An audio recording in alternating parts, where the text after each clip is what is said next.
하나님의 말씀은 신약성경 요한계시록 6장 9절에서 11절 말씀까지입니다.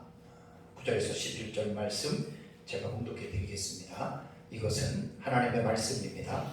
다섯째 인을 떼실 때에 내가 보니 하나님의 말씀과 그들이 가진 증거로 말미암아 죽임을 당한 영혼들이 제단 아래에 있어 큰 소리로 불러 이르되 거룩하고 참되신 대주제여 땅에 거하는 자들을 심판하여 우리 피를 갚아주지 아니하시기를 어느 때까지 하시려 하나이까 하니 각각 그들에게 흰 두루마리를 주시며 이르시되 아직 잠시 동안 쉬되 그들의 동무종들과 형제들도 자기처럼 죽임을 당하여 그 수가 차기까지 하라 하시더라. 아멘. 지난주에는 한일의 기간에 일어나는 일들 가운데에 동시다발적으로 10가지의 사건이 일어난다고 우리가 한 2달 전에 계속해서 제가 10가지 사건에 대해서 말씀을 드렸습니다.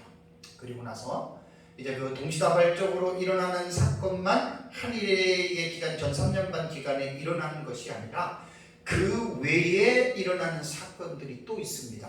그래서 요한계시록 안에서 제가 5가지의 사건에 대해서 여러분들에게 말씀을 드리고 그 5가지 사건 가운데에서 그 사건들을 연대기적으로 순차적으로 지금 제가 설교를 하고 있습니다. 그래서 이제 지난주에는 5가지 사건 가운데에 두 번째와 세 번째의 사건에 대해서 제가 말씀을 드렸습니다. 두 번째 사건이 뭐냐면 이제 공중에 날아가는 독수리가 화가 있도다라고 세 화를 외치죠. 그 화가 이루어지고 난 다음에 그 다음에 이제 첫째 화인 5번째 나팔인 황충화가 일어나는 거예요. 이것은 이제 순차적으로 전성년반을 통해서 이루어지는 사건들입니다. 그러니까 이 황충화는 지난주 오후 예배에 제가 말씀을 드린 대로 이제 전성년반이 끝나기 직전에 5개월 동안 제한된 화예요. 그러니까 5개월 동안 나타나는 화고 황충화에서는 가장 중요한 게 난해한 문제가 뭐냐면 피해자의 설정이 가장 어렵다 그랬죠. 그래서 이제 저희는 피해자가 성도들이고 또 하나님께서 이제 마지막 때에 성도들을 어떤 시험하는 어떤 믿음의 연단의 어떤 그러한 과정으로서 황충화에 대해서 제가 여러분들에게 제가 이제 말씀을 드렸습니다. 오늘은 이제 하늘에 일어나는 그 연대기적인 사건 5가지 중에 오전에는 이제 4번째의 사건이고 오후에는 5번째에 대한 사건에 대해서 말씀을 드리겠습니다. 그럼 이제 이번 시간에는 4번째의 사건으로 이 사건이 어떤 사건이냐면 5째인의 사건이 이제 전 3년반 기간에 이제 일어나는 이제 이러한 사건입니다. 이제 전에는 제가 주해 설교를 할 때에는 요한계시록에 기록된 순서대로 제가 설교를 했습니다. 그것을 가리켜서 그때는 이제 그 형식상 구조라 그랬죠. 기록된 순서대로 요한계시록을 읽어 나가야 되는데 기록된 순서대로 우리가 읽어 나가고 내용을 우리가 이해를 해도 사건을 재배치해야 된다라고 말씀을 드렸어요. 분명히 기록된 순서대로 사건이 일어나는 게 아닙니다. 어떤 부분에는 순서대로 일어나는 경우도 있지만 거의 많은 사건들이 도치가 된다 그랬죠. 그래서 요한계시록에서는 이것을 단락의 구조법이라고 해요. 단락 구조로 보는 해석법인데 이게 사실은 요한계시록을 실제적으로 이해하는 핵심이 이 단락의 구조법을 이해하는 것이 이제 요한계시록의 뜻을 이해를 하는 거예요. 그래서 이제 우리는 기록된 순서대로는 4째인 다음에 5째인 6째인 이렇게 되지만 사건으로 볼 때는 사건 전체를 재배치하면은 이제 이 5째인은 그 인에 기록된 순서대로 사건이 일어나지 않는다. 요한계시록이 다 그렇게 6장부터 19장까지를 여러분 이제 그렇게 보시면 됩니다. 그러면 이제 요한계시록에서는 첫째, 둘째, 셋째, 넷째, 다섯, 여섯째, 일곱째인 이렇게 각 독특한 고유의 사건들이 벌어지잖아요. 그러면 제가 요한계시록의 독법에 기록돼서 요한계시록에는 1장부터 22장까지 약 61가지의 사건이 일어났는데, 사건의 해석에 있어서 중요한 것은 이 사건은 언제 일어나느냐에 대해서 분명하게 밝혀야 됩니다. 그래서 2000년 기독교 역사를 통해서 요한계시록에 기록된 사건을 해석할 때 보통 이제 5가지의 사건의 방식이 있다고 그랬잖아요. 과거주의 해석, 역사주의 해석, 미래주의 해석, 이상주의 해석, 그 다음에 절충주의 해석. 이것이 이제 2000년 동안 요한계시록에 기록된 사건을 해석해 오는 방법이, 이 5가지 방법이 이제 오늘날까지 이 방법이 계속해서 지금 진행되고 있습니다. 저희는 역사적 전천년 종말론 신학 입장에서 요한계시록을 제가 보기 때문에 5번째 이는 그러면 언제 일어나느냐, 반드시 사건에 대한 그 지점을 명확하게 설정을 해야 되는데, 우리는 한일해가 7년 동안에 전삼년반이 반이 갈라지잖아요, 그렇죠? 다니엘서 9장의 말씀대로 여기서 한일해가 끝나기 직전 5째 이는 여기 위쪽에 있어요. 그러니까 황충화가 지금 전삼년반 끝나기 전 5개월 동안에 제한된 화라고 그랬잖아요. 그러니까 이 황충화와 5째 인은 연관성이 있습니다. 그래서 이제 5째 인에 대한 이제 이 본문을 주의를 하면 결코 이 5째 인과 그 다음에 첫째 화인 5째 나팔 황충화의 관계가 절대 무관하지 않다라고 하는 것을 요한계시록 안에서 이제 우리가 볼 수가 있는데요. 자, 그러면 이제 제가 읽어드린 9절에서 11절 말씀을 한번 볼까요? 9절에서 11절 말씀, 제가 아까 읽은 것 다시 한번 제가 봉독해 드리겠습니다. 5째 인을 떼실 때에 내가 보니, A룸입니다. 내가 보았다. 자, 하나님의 말씀과 그들이 가진 증거로 말미암아 죽임을 당한 영혼들을 보았는데, 그들이 어디에 있어요? 제단 아래에 있었다, 이렇게 표현하는 거예요. 그걸 본 거예요. 그 여기서 말하는 제단은 이 세상의 제단을 말하는 게 아니라 하나님 나라 천상의 제단을 말합니다. 그런데 사도 요한이 그것을 볼 때 10절을 보니까 큰 소리로 그 영혼들이 하나님을 부릅니다. 뭐라고 부르고 말을 하냐면 이르되 거룩하고 참되신 대주제여, 하나님을 일컫죠.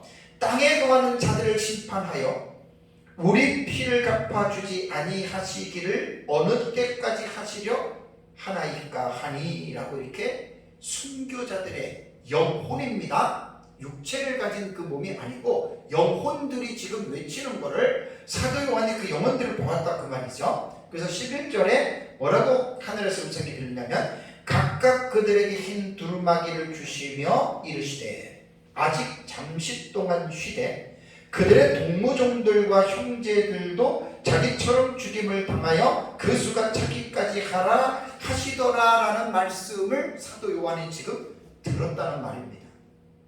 그렇다면 이 본문을 가지고 한번 우리가 말씀을 제가 주의를 하겠습니다. 이 내용이 어떤 뜻인지. 자, 5째 인을 뗄 때 사도 요한의 시야에 들어온 무리들이 하나님의 말씀과 그들이 가진 증거로 말미암아 죽임을 당한 영혼들, 그러니까 딱 보면은 하나님의 말씀과 그들이 가진 증거니까 구약 시대에는 여호와의 신앙의 증거, 신약 시대에는 예수 그리스도에 대한 증거, 이렇게 보시면 됩니다. 그러니까 하나님의 말씀이 전제가 되고 또 그들이 하나님에 대한 증거, 예수 그리스도에 대한 증거 때문에 죽은 자들이다, 이렇게 해석이 되는 거예요. 그죠? 근데 그들의 영혼들입니다. 그러니까 아직 천국에 천국은 천국이지만 부활된 마지막 때에 부활체로서 들어간 게 아니고 중간기 상태라 그래요. 그래서 육신은 땅에 묻히고 영혼은 지금 천국에 가 있는 이들이 지금 보였는데, 여기서 우리가 순교자에 대한 정확한 정의를 우리가 내릴 수가 있습니다. 뭐냐면 순교는 3가지 조건이 충족이 돼야 됩니다. 첫째는 뭐라고요? 하나님의 말씀이 전제가 돼야 돼요. 2번째는 그들이 가진 증거, 삼위 하나님을 믿는다, 이렇게 그런 어떤 증거들이 있잖아요. 그런데 또 하나는 반드시 뭐냐면 이 두 가지의 전제 조건으로 인해서 연관지어서 어떻게 돼야 된다고요? 육신의 생명이 죽어야 돼요. 그러니까 죽지 않으면 사실 순교가 아니에요. 그래서 순교는 반드시 두 가지의 전제 조건이 하나님의 말씀과 그들이 가지고 있는 증거가 전제된 가운데에 죽어야지만이 사실 순교라고 우리는 지칭할 수가 있다라고 하는 말입니다. 상징적인 해석을 하는 무천년의 해석은 이제 이렇게 해석들을 하죠. 실질적인 순교보다도 순교의 정신을 가지고 있는 사람들, 그러니까 죽지는 않았어도, 죽임을 당하지 않았어도 그러한 순교에 내 목숨을 하나님에게 아까워하지 아니하고 죽어도 좋다라고 하는 이러한 정신을 가지고 살았던 사람들까지도 순교자의 무리 안에 포함을 시키는데, 저는 이것은 제 개인적으로는 반대합니다. 그거는 순교자로 볼 수가 없다는 거예요. 그런데도 많은 학자들이, 무천년 계열에 있는 학자들이 그렇게 보고, 또 전천년 계열에 있는 학자들도 간혹 그렇게 보는 사람들이 있기는 해요. 그래서 이제 박수광 박사님의 글에도 목배임을 받은 자들은 비록 그 죽는 방법에 있어서는 순교하지 않았어도 이 땅 위에서 충성되게 주를 섬기다가 죽은 모든 신자들을 가르친다. 그러니까 목배임을 당하지 않는 자들, 비록 그들은 그렇게 죽지는 않았어도 이 땅에서 주님을 위해서 충성되게 섬기다가 죽은 자들도 순교자로 포함한다라고 이렇게 말씀을 하는데, 저는 이런 해석들은 본문의 의미를 곡해할 가능성이 있기 때문에 저는 이러한 해석에 저는 동의할 수가 없습니다. 그래서 그렇다면 이제 요한계시록을 읽을 때 가장 중요한 게, 우리 이제 역사적 전천년은 미래적 해석법을 따라요. 그러니까 미래에 일어나는 사건인데, 미래라고 해서 그냥 어떤 무작정 미래가 아니에요. 우리는 분명하게 한일의 7년이라고 하는 우리는 그 신학적인 체계가 있습니다. 그러면 그 안에 언제 이렇게 이 사람들이 죽는 자들로 보아야 하느냐라고, 이제 죽은 자들이었나라고 하는 것을 우리는 본문을 통해서 분명하게 우리는 해석할 수가 있어야 됩니다. 그러니까 이 사람들은 이제 뒤에서도 전에도 다 여러 개 말씀을 드렸지만, 순교자들을 두 부류로 여러분 우리가 구분하잖아요, 그죠? 예수님께서 재림하시기 직전에 한 일회의 기간이 있어요. 그러니까 한 일회의 기간이 도래하기 전에 죽었던 순교자들이 있습니다. 그럼 이들은 언제부터냐? 아벨이 순교자의 첫 테이프를 끄는 거예요. 아벨부터 시작해서 구약시대 전체와 신약시대 전체와 예수님 재림 직전 한 일회가 이르기 전에 죽었던 모든 순교자들을 7년 환란 전에 죽은 순교자들이라고 요한계시록에서 그렇게 구분하고 있고, 또 하나는 한 일의 기간에, 그러니까 한 일의 기간은 환란이잖아요, 그죠? 전 3년반은 비교적 약하지만 후 3년반은 우리는 대환란이라고 불러요. 세대주의는 7년 전체를 새 대환란이라고 하지만 우리가 보는 것과 다릅니다. 그냥 7년이 다 환란인데 후 3년반이 대환란인데, 환란 중에 죽는 순교자들이 있다. 그래서 요한계시록에는 순교자들을 어떻게 구분을 하냐면, 환란 전에 죽었던 순교자들과 7년 환란 중에 죽었던 순교자들을 요한계시록은 정확하게 구분해서 묘사하고 있습니다. 그것이 요한계시록 20장 4절을 보면 거기에 정확하게 이제 그러한 이제 내용이 기록이 되어져 있는 것을 이제 볼 수가 있습니다. 그러니까 여기에서 다섯째 인을 뗄 때 천상 제단 아래에서 하나님의 말씀과 그들이 가진 증거 때문에 죽임을 당한 영혼들은 7년 환란 중에 당하는 순교자들이 아니에요. 왜? 이미 이때는 7년 환란이 들어오지 않은 것이잖아요, 그죠? 그래서 이때 이 제단 아래에 있는 영혼들은 환란 전에 죽었던 아벨부터 시작해서 그런 영혼들이 지금 이제 그들을 지칭한다라고 하는 말이죠. 그런데 순교자들이 있는 장소를 제단 아래에 있다라고 말했는데 이 제단은 하나님의 성전 제단을 말합니다. 모세가 시내 산에서 성막을 만들었어요. 그래서 그 성막의 배를 크기로 솔로몬 시대에 성전을 만들었어요. 그러면 모세가 회막을 만들 때에 그 회막의 그 샘플을 어디서 봤다 그랬어요? 하늘의 성전의 모형이에요. 하나님 나라의 성전을 보고 하나님이 그 양식대로 이 땅에서 성막을 지으라라고 그렇게 말씀을 했거든요. 그러니까 이제 이 땅에서도 성전 안에 제단이 있었던 것처럼 천국에도 하나님의 성전이 있고 그 성전 제단이 있다 그 말입니다. 그래서 이 제단 아래라고 분명히 순교자의 영혼들이 이제 이곳에 모여 있다라고 하는 것을 우리가 보게 되는데요. 근데 이 본문에서 분명한 한 가지가 있는 게 뭐냐면 하나님의 말씀과 그들이 가진 증거 때문에 순교당하는 자들은 100% 천국 갑니다. 순교가 확실하다면 이 사람들은 100% 이들은 천국을 간다라고 하는 이 분명한 부분들을 우리가 이제 알 수가 있습니다. 자, 순교자들의 영혼들이라고 이제 본문에 말을 했는데요. 이 영혼들이라고 하는 이 푸시카스라고 하는 이 단어는 푸시케의 대격 복수입니다. 그러니까 영혼들이라고 하는 말이죠. 이 영혼이라고 하는 이 푸시케라고 하는 이 의미는 육체가 아닙니다. 육체와는 다르고 그 다음에 죽음에 의해 분해되지 않는 본질을 푸시케라고 부르는 거예요. 그러니까 영혼은 없어지거나 소멸되는 존재가 아니라는 거예요. 눈에는 보이지는 않는데 그러나 존재하지만 이 영혼은 소멸되거나 사라지지 않는 영생체로서의 영혼을 말합니다. 그래서 이 영혼이라고 하는 것은 하나님이 인간을 지으실 때 흙으로 사람을 만들고 코에다 하나님이 어떻게 해요? 생기를 불어넣었다라고 말했잖아요. 그죠? 생기가 바로 영혼이에요. 네페스라고 그러죠. 네페시하야. 그래서 생명, 살아있는 존재가 되었다. 살아있는 존재가 되었다.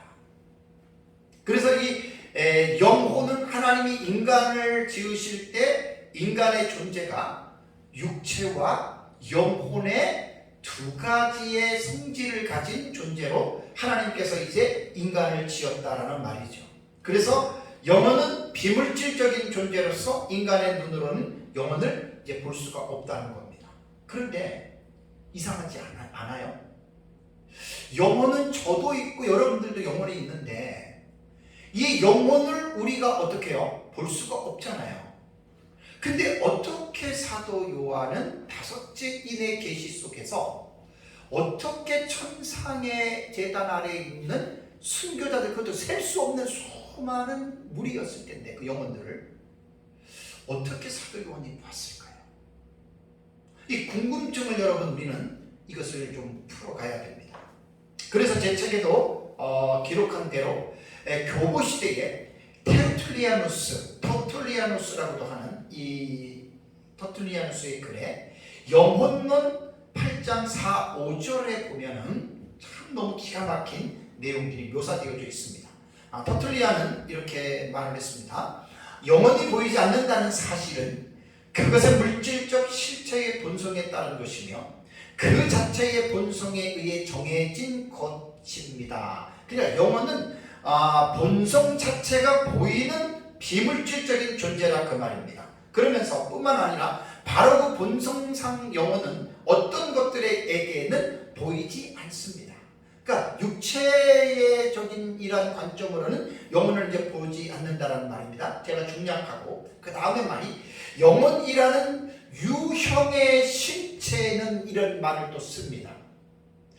그러니까 보세요. 영혼은 인간의 육안으로는 볼 수는 없지만 영혼이라고 하는 이 푸시카라고 하는 존재는 형태가 있다는 거예요. 다만 인간의 육안으로는 보이지는 않지만 영은 분명히 그 영적인 실체가 있다라고 하는 것을 영은 지각한다라고 이렇게 말을 하는 거예요. 제가 한 5년 전쯤인가 분도 출판사에서 나온 교부들의 주에 이 교부들의 성경주의 요한계시록 이걸 보고 너무나 내가 참 많은 은혜를 받았어요. 역시 터툴리아누스가 인간의 영혼을 너무나 디테일하게 이렇게 정확하게 묘사했다라고 말한 겁니다. 그래서 이제 터툴리아는 이렇게 말합니다. 그래서 요한은 하나님의 말씀 때문에 살해된 이들의 영혼을 인스피릿입니다. 영 안에서 영으로 봤다 그 말이죠. 여러분 너무 신비하잖아요. 그렇다고 저와 여러분들이 우리가 지금 무슨 딱 사람을 볼 때 제가 상대방의 영혼을 우리가 지금 내 영이 그것을 지각하느냐, 그건 또 아니에요. 근데 어쨌든 터툴리아누스의 표현에 의하면 요한은 그 환난전의 순교자들이 영혼들이 천상 제단 아래 모여 있는 그들의 영혼들을 자신의 영으로 봤다는 거예요. 너무너무 좀 신기합니다. 그래서 이제 어떤 주석가에 의하면 이러한 주석들이 있습니다. 뭐냐면 터툴리아누스가 영혼의 형체를 가지고 있다고 하는 것은 일반 세계에서 스토아 학파와 플라톤 학파에서도 영혼이 유형적인 실체를 가지고 있다라고 주장을 하는데, 여기에서 성경 주석가는 뭐라고 얘기를 하냐면 스토아 학파와 플라톤 학파에서 말하는 영혼이 유형의 실체를 가지고 있다고 하는 사상과는 다르다, 이렇게 봐야 됩니다. 불교에서 말하는 천국과 지옥이 우리 기독교에서 말하는 천국과 지옥과 다릅니다. 그런 겁니다. 그래서 스토아 학파와 플라톤 학파에서 말하는 영혼의 실체에 대한 이것은 이제 터툴리아누스가 말하는 것과는 같은 것이 아니다라고 하는 것입니다. 그러니까 분명한 것은 영혼이 존재하잖아요. 근데 영혼은 나름대로의 실체가 있다는 거예요. 유형적인 실체가 있다고 하는 거예요. 그래서 저는 요한계시록 안에는 이러한 표현들이 상당히 나옵니다. 그래서 우리가 이런 것들은 잘 이해를 하고 우리가 봐야 됩니다. 그 다음에 이제 하늘의 성전 제단이라고 말을 했습니다. 여기에 제단이라고 하는 이 단어는 디시아스테리온이라고 하는 이 헬라어 단어거든요. 디시아스테리오라고 하는 이 단어의 이제 속격인데, 이게 보면은 신약 성경에 이 단어가 23번 나와요. 원어 성전에 보면 23번 나오는데, 그런데 이 단어가 어떻게 사용이 되냐면 예루살렘 성전의 번제단과 향단을 가르칠 때 이 디시아스테리온이라고 하는 이 단어를 썼습니다. 그리고 일반 제단을 가르칠 때에도 이 단어를 쓴 거예요. 요한계시록에서는 이 단어가 6번 쓰여졌는데 다 6번 하늘에 있는 제단으로 사용됐습니다. 이 땅에 있는 제단이 아니에요. 하나님 나라에 있는 성전의 제단으로 6번 요한계시록은 사용이 됐습니다. 자, 우리가 많은 사람들이 오해하고 있는 사실이 뭐죠? 자, 천국에 하나님이 거하시는 성전이 있습니까? 없습니까? 분명히 있지요. 근데 무천년 계열에 있는 사람들은, 전천년 계열에 있는 사람들, 어떤 사람들은 그러더라고요. 천국에 성전이 없대요. 그럼 그 사람들이 왜 천국에 성전이 없느냐라고 말을 하면, 그 사람들이 근거로 사용하는 성경이 계시록 21장 22절의 말씀을 가지고 천국에 성전이 없다고 그들은 근거를 제시합니다. 자, 계시록 21장 22절은 이런 말이죠. 성 안에서 내가 성전을 보지 못하였으니 라고 말을 했습니다. 이는 주 하나님 곧 전능하신 이와 및 어린 양이 그의 성전이 됨이라. 그러니까 21장 22절에서는 그 성 안에서는 성전이 없다. 그런데 많은 사람들이 이 본문을 올바르게 읽지 못하는 이유가 요한계시록 21장과 22장 5절까지는 새 예루살렘 성을 말을 하는 거예요. 그러니까 새 예루살렘 성 안에는 성전이 없다라는 말이지, 계시록 21장에 나오는 새 예루살렘 성이 천국의 전체를 말하는 것이 결코 아닙니다. 여기서 많은 사람들이 이 천국에 대한 부분을 너무나 좁게 지금 이해하고 있어요.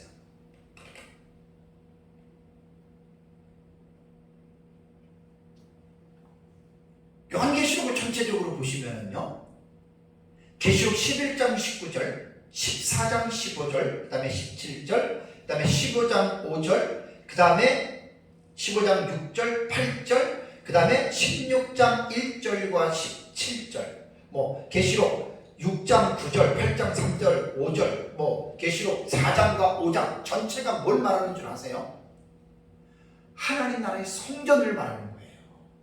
그러니까 계시록 4장과 5장에 있는 하나님이 그 보좌에 앉아 계시고 24장로가 있고 네 생물이 있고 7영이 있는 그 계시록 4장과 5장은 계시록 21장과 22장에 나오는 새 예루살렘 성하고 다른 장소예요.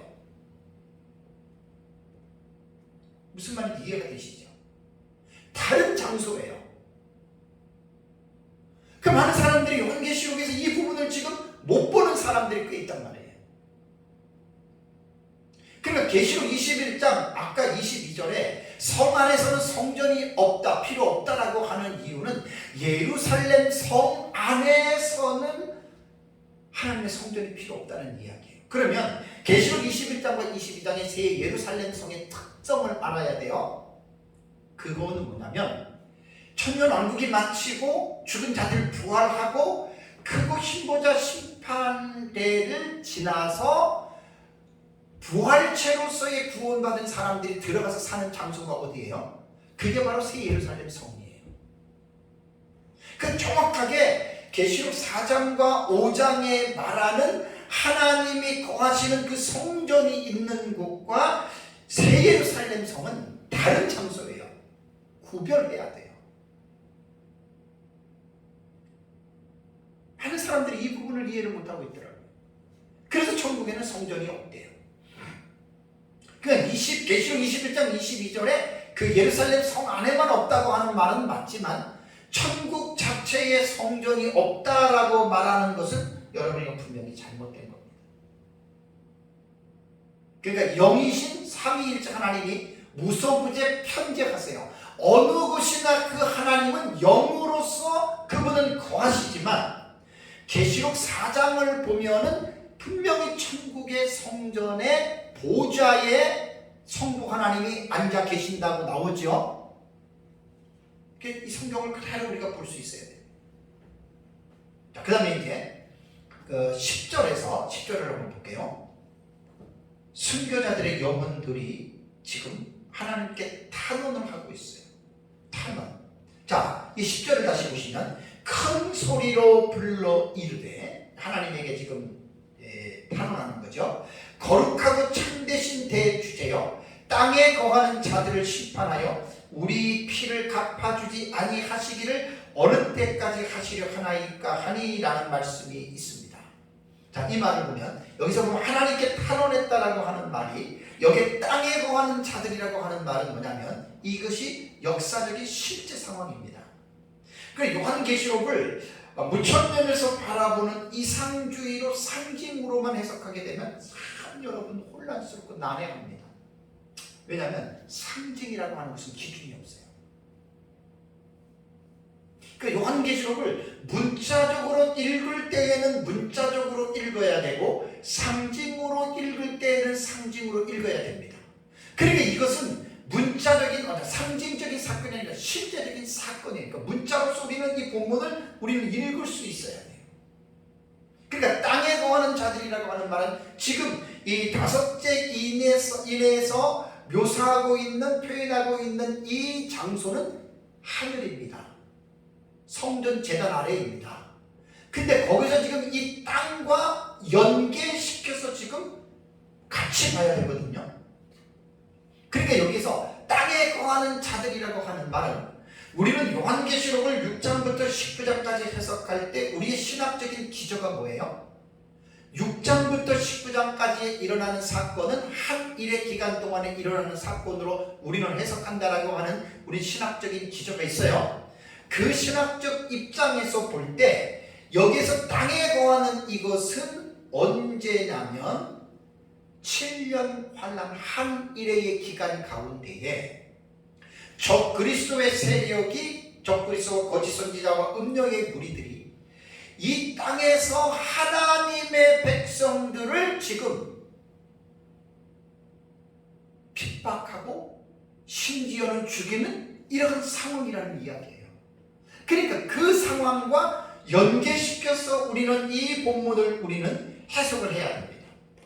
그래서 한 일의 기간 동안에 지금 땅에 거하는 자들이라고 여기 지금 말을 하면서 그들을 심판한다는 말은 뭐냐면 그들이 자기들을 죽였던 것처럼, 물론 환란 전 순교자들은 7년 환란에 죽은 사람이 그 이전에 죽은 사람이기 때문에 구약 시대에 죽은 사람들, 신약 시대에 죽은 사람들, 이 사람들이 다 지금 함께 있는 거예요. 그러니까 결국 그들도 이 땅에서 하나님의 말씀과 그들이 가지고 있는 믿음의 증거 때문에 이들이 그 당시에 세상에 살고 있는 어떤 정치적인 권위자들이라던가 아니면은 또 기독교에 대해서 상당한 어떤 부정적인 감정을 가지고 있는 사람들에 의해서 죽었을 거 아니에요. 그래서 이들은 하나님 말씀 때문에 그들의 믿음의 증거 때문에 죽었어요. 그래서 그들은 죽임을 당하고 그들의 영혼이 지금 천상재단 아래에 그들이 모여 있는데 자기들이 땅에 살면서 그들에게 당했던 그 일들을 하늘에서 땅을 보니까 이 땅에도 환란 중에 7년 환란 가운데에 그렇게 적그리스도의 세력들이 사람들을 지금 박해하고 핍박하고 있다라고 하는 말이에요. 그래서 그거를 보면서 지금 하나님에게 지금 아래에 있는 거예요. 우리도 그렇게 죽었는데 지금도 저렇게 지금 땅의 아래에 보니까 사람들이 말씀 때문에 믿음 예수 그리스도 때문에 지금 이렇게 고통을 당하는데 하나님 언제까지 저들을 가만히 내버려 주겠습니까? 지금 그 말이거든요. 그렇다면 우리는 한 일의 기간 동안에 땅에 거하는 자들, 실제적으로 땅에서 지금 환란이 이루어져요. 언제로 보아야 과연 옳을까요? 그래서 지난주에 제가 설교한 대로 일명 황충의 화로 보시면 됩니다.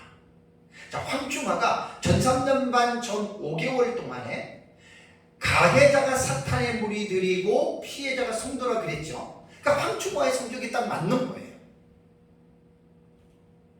그래서 엄청난 그 땅의 초대 교회가 성도들이 적그리스도의 세력에서 엄청난 환란을 당하는데 얼마나 괴로우면 죽고 싶어도 죽지 못할 정도의 그 상당한 어떻게 보면 성도들에게 있어서의 대환란이라고 하는 걸 후 3년반 대환란 말고요. 대환란 후 3년반에 들어가기 직전 5개월 동안, 정 3년반 5개월 동안에 이 기간 동안에 사실 어떻게 보면 성도들은 하나님께서 믿음을 테스트하는, 믿음을 실현하는 이러한 화가 바로 황충화라고 하는 것을 여러분 꼭 기억을 하셔야 됩니다. 그래서 아마 그 시기로 이제 우리가 이제 보는 것이 가장 성경적이다라고 황충화의 사건들을 보면서 지금 아마 이 즈음에 이제 다섯째 인이 떼어지고 다섯째 인에서 그렇게 이제 말을 하는 것으로 우리는 볼 수가 있습니다. 그런데 이 순교자들의 탄원에 대한 이 내용을 한번 잘 살펴보면 좀 의아한 내용이 있어요. 그게 뭐냐면 이들이 이렇게 하나님 앞에 탄원하잖아요. 땅에 거하는 자들을 심판하여, 그러니까 심판해 달라는 거죠. 어떻게? 우리 피를 갚아주지 않아야 되겠습니까? 우리도 옛날에 저렇게 죽었는데 하나님, 저런 사람들 하나님 심판해야 되지 않습니까? 왜 심판하지 않습니까? 왜 하나님 잠잠하십니까? 지금 이런 뉘앙스로 지금 이 영혼들이 지금 하나님에게 탄원하는 거예요. 신원이라고 하는 말은 원수를 갚아준다, 원수를 갚아달라고 하는 그런 뜻 신원이에요. 그러니까 순교자들의 신원에 대한 탄원이란 말이에요. 제가 제목을 그렇게 잡은 거예요. 여기서 보면 갚아주다라고 하는 말은요, 에크디케이스라고 하는 이 단어입니다. 이건 에크디케우의 이 복수하다, 처벌하다라고 하는 이제 그러한 뜻입니다. 그러니까 이 에크리케이스라고 하는 이 단어는요, 구약과 신약 성경에는 형벌과 보복과 연관되어져서 사용되어졌던 단어입니다. 그러니까 지금 환난전의 순교자들의 영혼들이 땅에서 지금 황충화를 통해서 적그리스도의 세력들이 성도들을 엄청나게 박해하고 말할 수 없는 핍박하는 것을 보고 제발 저들에게 보복을 좀 내려달라는 거예요. 형벌을 좀 하나님 당장 하늘에서 이런 식으로는 우리가 이런 식으로 들을 수 있다는 거예요. 근데 잘 생각해 봅시다. 과연 이 본문이 그러한 의미를 가지고 영혼들이 하나님에게 타원했을까요? 그렇다면 제가 지금 여러분들에게 표현한 정말로 이들이 형벌과 보복의 개념을 가지고 하나님 저 사람들 우리 주께 또 지금도 그리스도인들을 박해하는 저들을 하나님 보복해주고 형벌을 내게 해달라고 만약에 이렇게 기도했다면, 이렇게 우리가 본문을 읽어낸다면 과연 예수 그리스도의 정신과 같은가? 이걸 한번 생각해 봐야 된다는 말이에요. 결과적으로 이렇게 해석하면 안 된다는 거예요. 왜냐하면 대표적으로 스데반과 예수님의 기도를 한번 생각해 봅시다. 스데반이 복음을 전하면서 사도행전 7장 59절에서 60절을 보면은 복음을 전하다가 돌에 맞아 죽잖아요. 그럼 스데반이 하나님 나는 복음을 전하다가 완악한 유대인들에게 하나님 저는 지금 돌에 맞아 죽습니다. 하나님 당장 하늘에서 불을 내려 저들을 멸하여 주시옵소서 이렇게 스데반이 기도했나요? 아니죠. 아버지여 저들의 죄를 용서해달라. 저들이 알지 못한다고 스데반이 기도했어요. 자, 예수님 십자가에 못 박아 죽을 때 어떻게 기도했어요? 하나님 저들이 하나님의 아들인 나를 십자가에 못 박는데 하나님 불을 내려서 저들을 당장 멸해주세요. 예수님 이렇게 기도했어요? 했어요? 안 했어요. 저들이 자기들이 하나님을 알지 못합니다. 주여 저들의 죄를 용서해달라고 오히려 자비와 그 사랑의 정신으로 자기를 죽이는 원수까지도 포용하는 이것이 여러분 예수 그리스도의 정신이에요.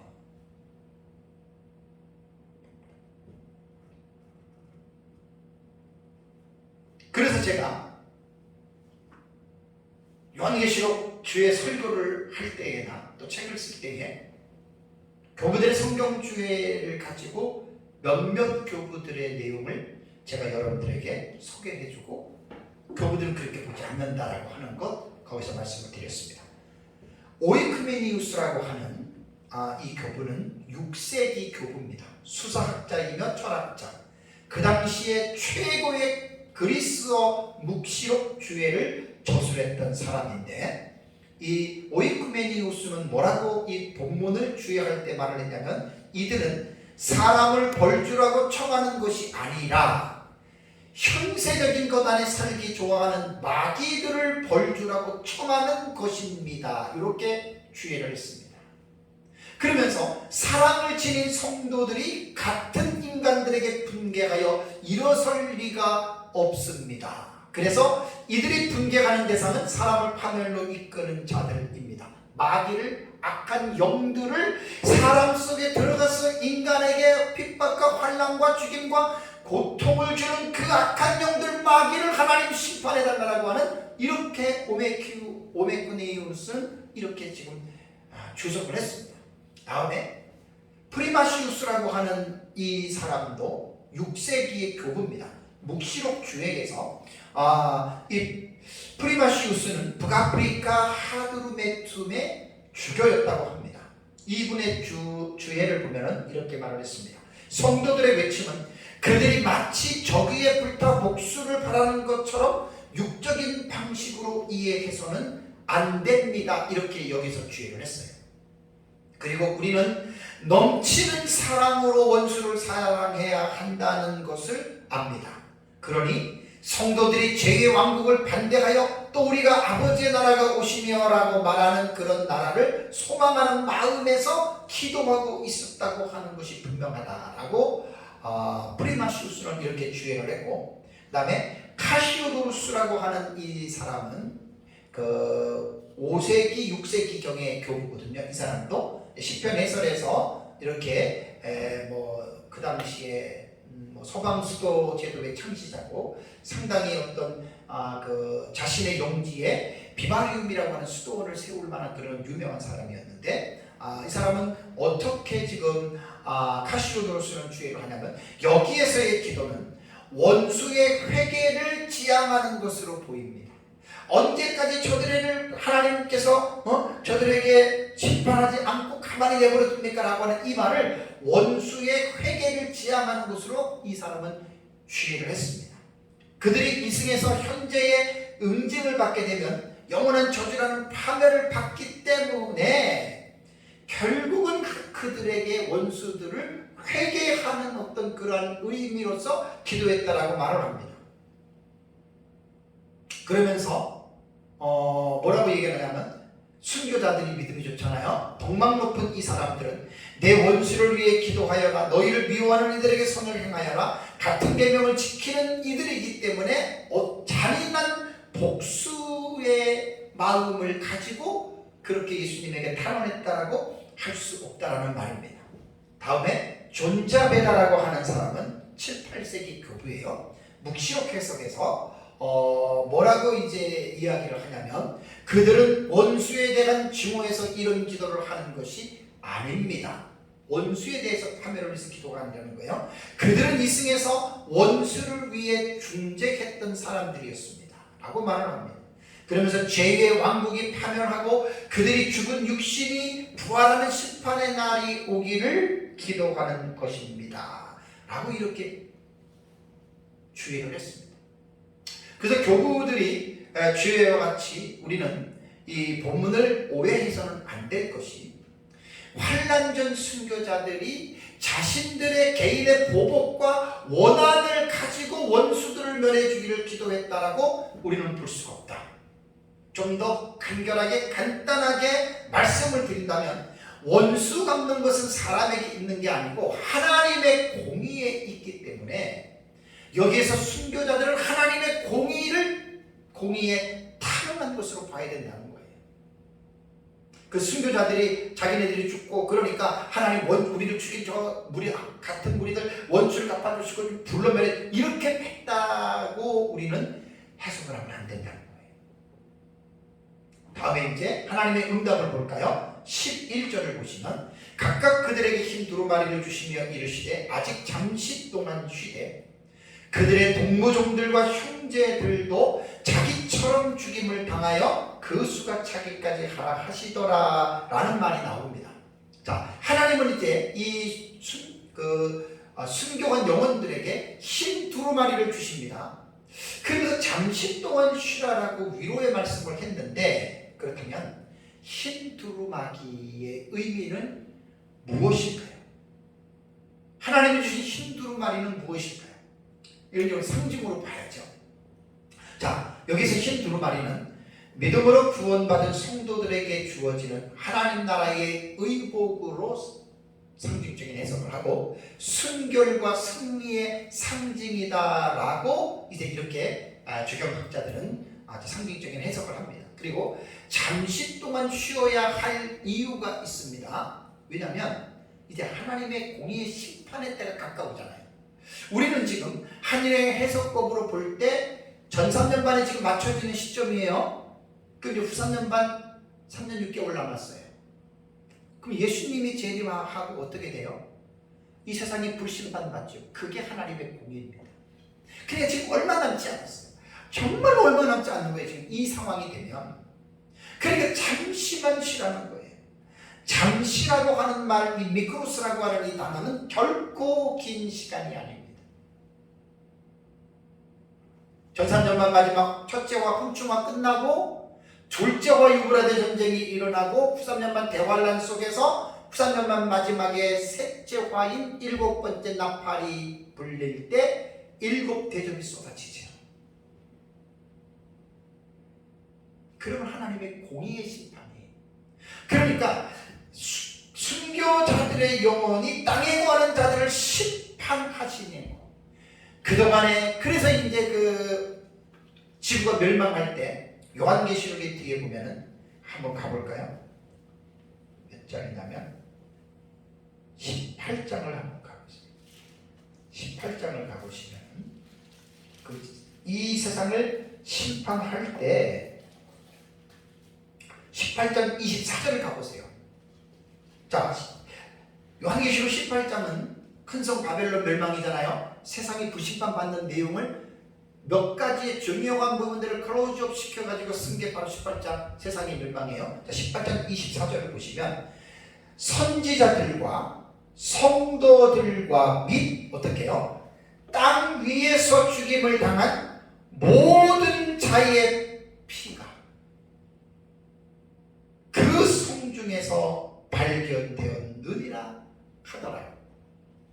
그러니까 이 순교자들의 영혼들이 우리의 핏값을 언제까지 갚아주지 아니하겠습니까? 라고 하는 말은 순교자들의 영혼들이 개인적인 원한에 의한 복수나 보복적인 기도가 아니에요.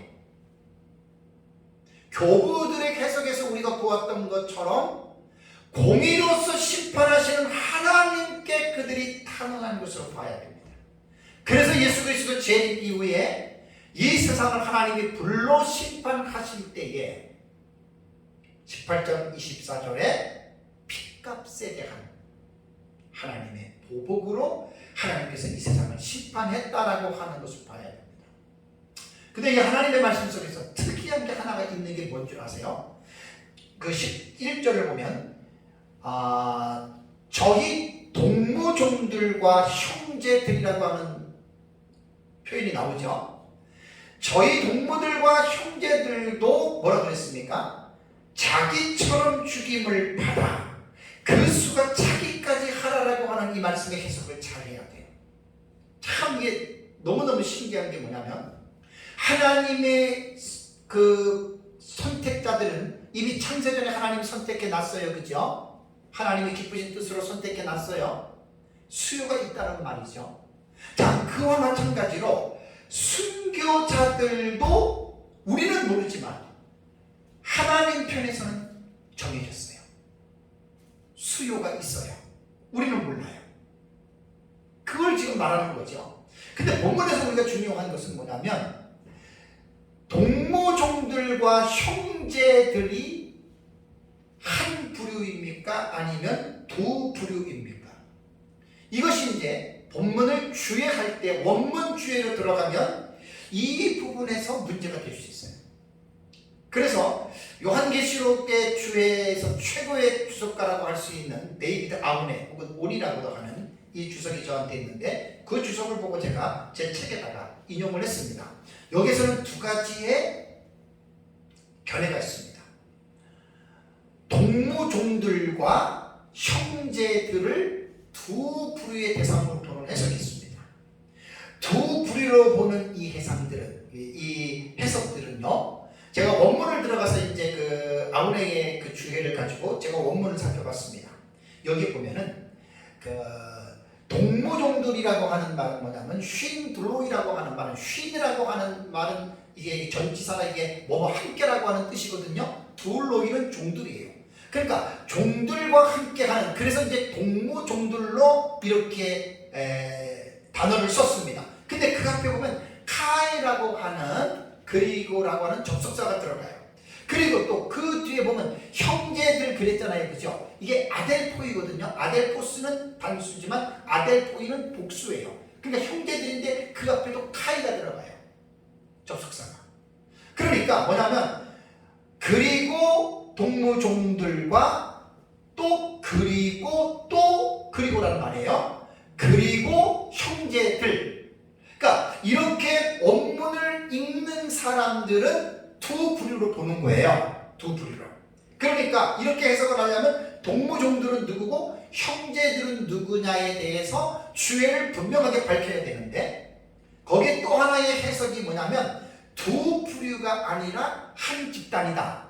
한 집단인데 여기서 아까 말씀드린 대로 제가 접속사 카이가 동무종들과 형제들 앞에 접속사 카이가 들어간다 그랬잖아요. 그런데 여기서 아우네는 뭐라고 이야기를 하냐면 두 번째 카이에 대해서 이 부분에는 이것이 일종의 어떤 주석의 의미를 담고 있다 그래요. 사실 저는 저 혼자 이렇게 원문을 읽어낼 수 있는 실력은 없지만 세계적인 석학들이 원문을 읽어내는 주해를 저는 읽고 공부할 수 있는 지식은 실력은 있어요.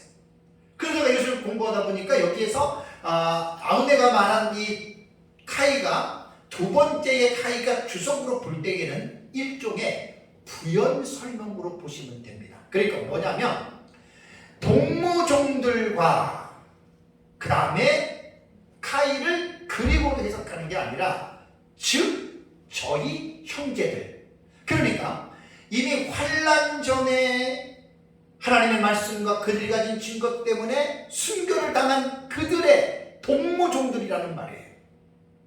쉰 돌로이, 그러니까 그들과 함께 된 친구들, 어차피 그들도 죽을 사람이니까, 순교 당할 자들이니까. 그러면서 그들은 뭐냐, 즉 아델포이, 형제들이다, 이렇게 말합니다.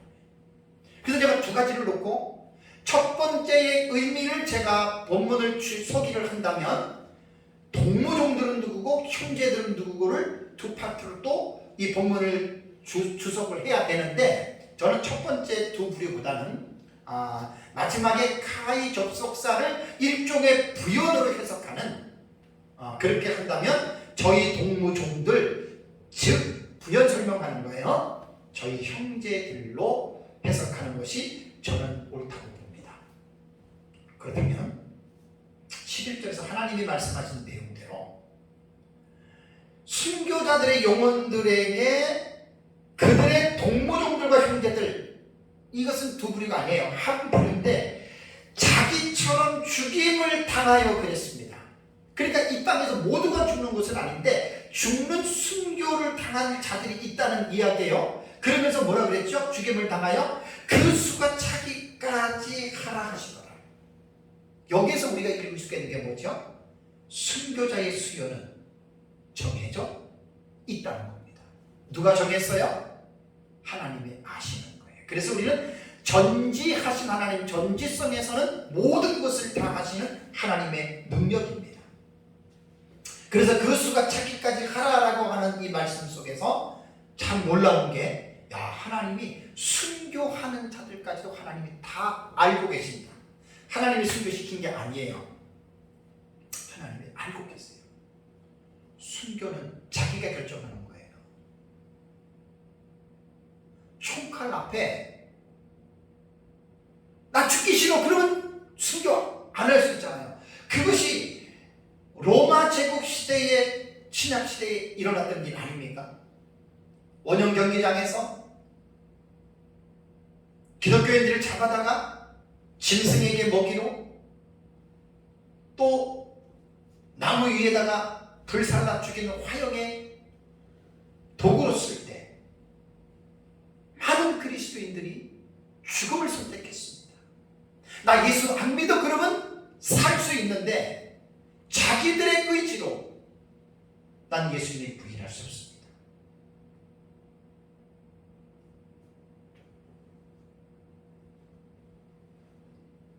그래서 자기가 결정하는 거예요. 그런데 하나님의 전지성이라고 하는 말은, 자, 하나님이 순교하게 했다 그러면 여러분 이거 문제가 됩니다. 그 하나님은 누구는 순교하게 하고 누구는 순교 안 하게 해요? 그렇게 해석할 수는 없잖아요. 하나님은 아신다는 거예요. 아신다. 누가 순교할지. 그러니까 우리를 어머니의 모태에서 우리를 지었잖아요. 하나님이 내 인생을 왜 모르겠어요? 하나님이 이 세상을 창조했잖아요. 하나님이 이 세상을 왜 모르겠어요?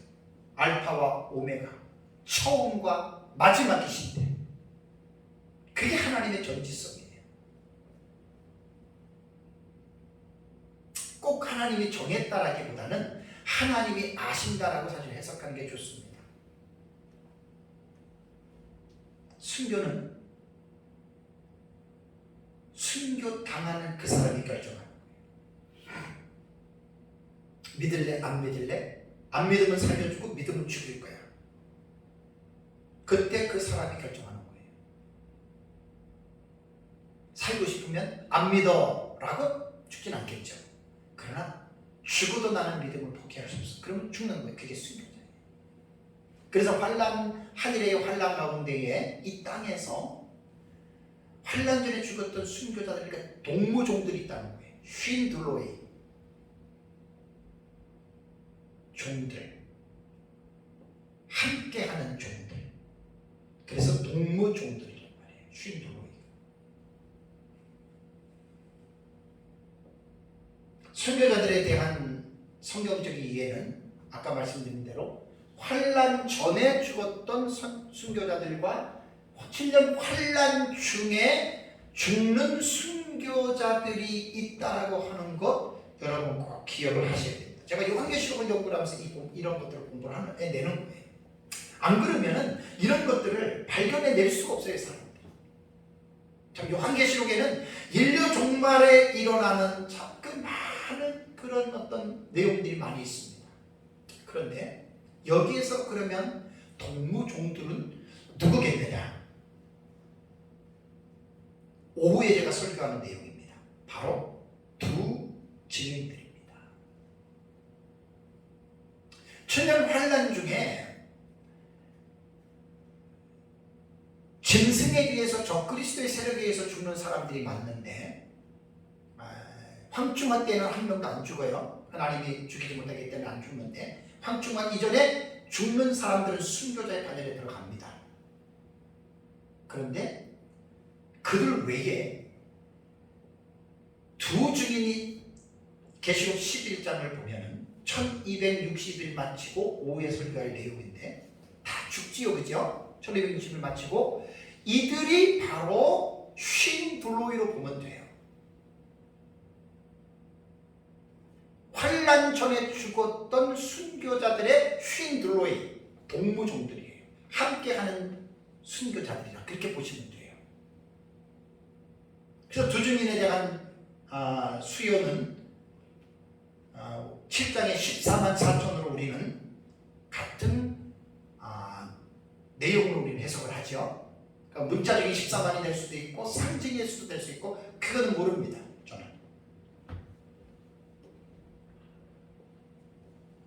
그래서 하나님은 순교자들에 대한 이 부분을 하나님은 분명하게 알고 계신다라고 하는 이 사실을 분명하게 여러분들이 이제 이해를 해야 됩니다. 하나 한 가지 이제 문제가 생겨요. 어떤 문제가 야기되냐면 후 3년 반에 들어갈 때 대환란이잖아요. 후 3년 반의 대환란에는 구원받은 사람들이 환란에 보호받는 예비처에 들어가는 사람이 있고 예비처에 들어가지 못한 사람들은 환란에 떨어지는 사람들이에요. 근데 요한계시록 안에서 13장과 17장을 보면은 93년반 대환란에 떨어진 성도들 중에 많은 사람들이 죽습니다. 그때는 짐승의 표를 거부하다가 죽는 거예요. 그럼 그 사람들을 우리는 순교자로 봐야 되느냐 아니면 순교자로 보지 않아야 되느냐, 이 문제가 사실은 야기가 돼요. 어떤 사람은 순교자다, 어떤 사람은 아니다라고 말을 하는데 이 부분에 대해서는 저는 논쟁할 필요는 없다고 봐요. 그러나 후 3년 만에 죽는 사람들은 순교자로 보지 않는 것이 더 옳지 않을까라는 생각은 하지만 그러나 정확하게 우리가 확답은 이제 내릴 수가 없다라고 하는 말입니다.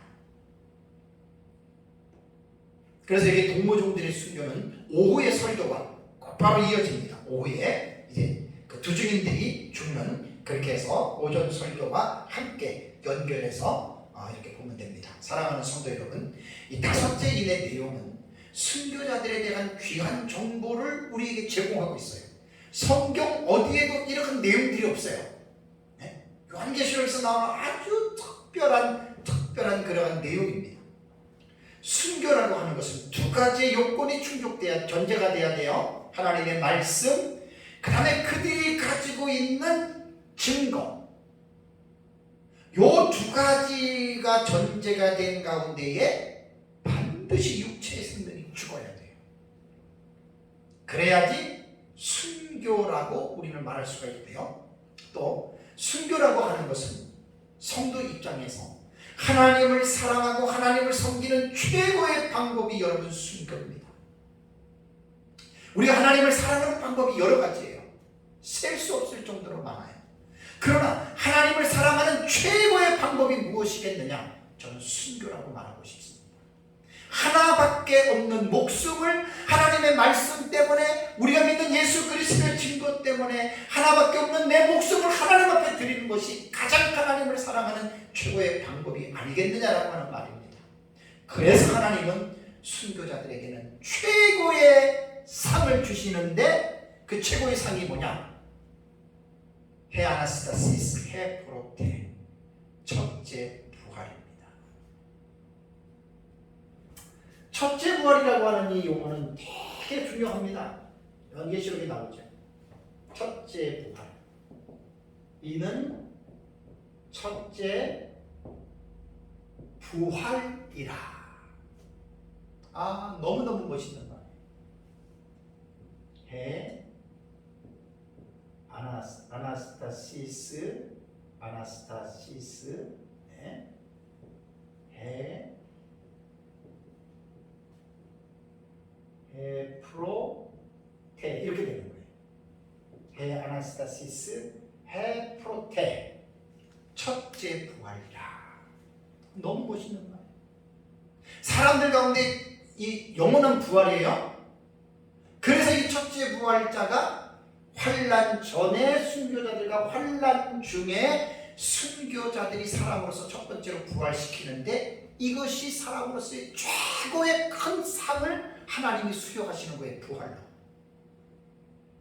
물론 부활의 시점이 차이가 있긴 하지만 자세한 거는 나중에 또 하고 여러분들 다 들으셨기 때문에 그냥 넘어갑니다.